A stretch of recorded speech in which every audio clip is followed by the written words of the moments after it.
এটা হচ্ছে নবদ্বীপ সড়কগঞ্জ হুলোর ঘাট বলে। এটা হচ্ছে এই দেখুন, এটা টিকিট কাউন্টার। আর এখান দিয়ে গিয়ে খেয়া পারাপার হতে হবে।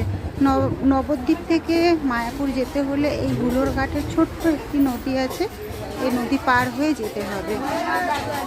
এটা হচ্ছে হুলোর ঘাট। এখান থেকেই খেয়া পার হয়ে যেতে হবে মায়াপুরের মন্দির দেখতে।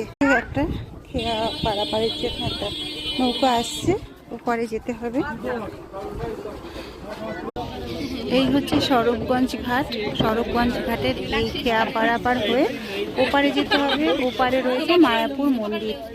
আর সোজা গেলে আছে ভাগীরথী নদী, আর অপোজিটে রয়েছে নবদ্বীপ। আমরা এই নৌকা থেকে এসেছি, ওপার থেকে এপারে চলে এলাম। নদীর পাড় থেকে আমরা টোটো উঠে পড়েছি।